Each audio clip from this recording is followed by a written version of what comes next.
The Xbox Series X and Series S are now the lowest selling consoles by far. In fact, they're selling less than the Xbox One did, than the Xbox 360, than the original Xbox. This is somehow the most catastrophic of any Xbox console. And I want to talk about this not because of like console war stuff or rah rah Nintendo. I'm actually fascinated because I think we're witnessing a once in a lifetime pivot. A company that had a console brand choosing to just become a software developer in a very strange way. Let's discuss. What's up, gamers? DreamcastGuy here. Hi, hope you're having a great day. If you could like this video and subscribe if you haven't already. Now, I want to start things off talking about the numbers here because this is not a gigantic lag behind. Right here we can see the Xbox Series X and S is now beneath the current trends for the Xbox One. You can see here it's just down by an estimated 50,000 Xboxes. But even still, after 32 months, this is very strange. Right here, obviously, we have Brap, Basement Radio Arcade Podcast, and he said this: according to VG charts, the Xbox Series X and S is slightly behind the Xbox One in sales. Despite Xbox Series having a much stronger launch, this gen compared to Xbox One, is this cause for concern? Now, as soon as I saw this, I will admit that I was completely shocked by this because I do remember the headlines of Microsoft very much patting themselves on the back for the huge launch of the Xbox Series X. I mean, it was a huge event. They had lines out the door. Their pre-order numbers sold out instantly. It was difficult to find an Xbox there for a bit. It was hard to find a PlayStation 5 too, way back when these first came out. But here we are 32 months later, and somehow their sales are just going off a cliff. Now, I actually decided to take a look at their article here to see the breakdown, and it's weird to just see right here, they are dropping significantly. So this is a comparison chart comparing the two of them, and you can see that where the trends kept going up, where the Xbox One and the Xbox Series X were sort of in parity, all of a sudden, the Series X just went off a freaking cliff. Now, again, these comparison charts, I think, show a very clear message, which is that the Xbox One, as much as people were making fun of it, as much as people were actually making comparisons to how it didn't really have games, about how they forced you to have the Kinect. There was a weird controversy where people thought the Kinect was photographing your dick and balls. Yeah, nobody's going to remember that controversy, right? Well, it's weird that the Xbox Series X is somehow now beneath its sales quarter by quarter. But I guess the part of this that's extra shocking is because if you think about it, they have said that they're in a way sort of content with this current Xbox. They're not trying to do a mid-gen refresh the way that they did last generation with the Xbox One X. They're not trying to compete with the PlayStation 5 Pro. People are saying the Xbox Series X is definitely a better console than the Xbone. It's just the fact that back then, there was a much larger first-party presence. That's just, honestly, as a person that's played every generation of Xbox at launch, a person that has literally hundreds of original Xbox games, who grew up playing in Halo tournaments and bootlegging Xboxes to play different ROMs and emulators alongside games like PsyOps, the MindGeek Conspiracy and stuff. It's crazy to watch how much Xbox completely took over the industry with the Xbox 360.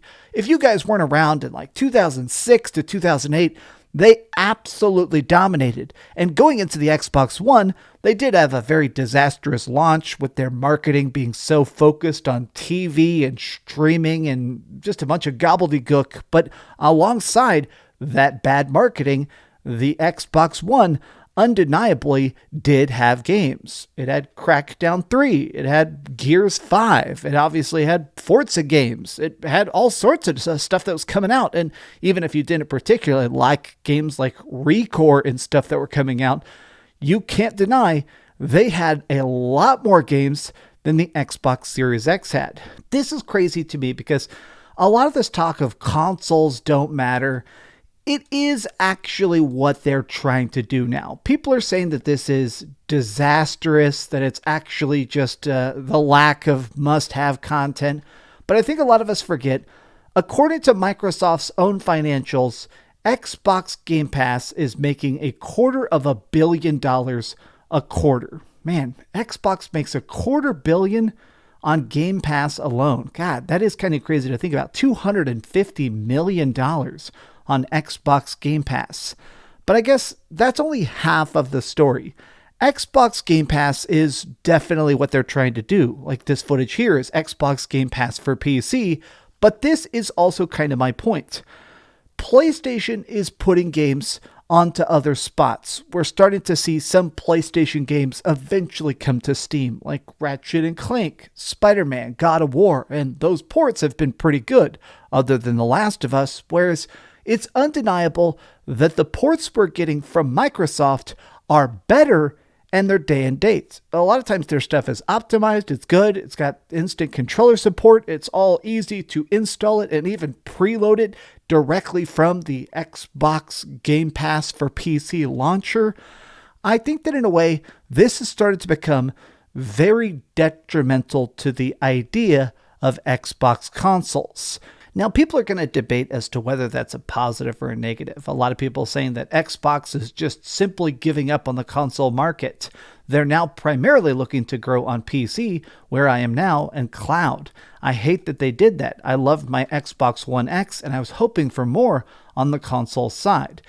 It is just weird that right now, they are completely just abandoning it. I guess part of my fascination with this is because I do think that Xbox is a brand that has in the past been worth so many billions, and they're trying to, in a way, pivot towards a direction that's like, all right, it doesn't matter that games are having trouble running on Xbox Series S. A lot of people are talking about that games are being delayed or actually getting downgraded to run on the Xbox Series S so that they'll actually come to the Xbox Series X as well.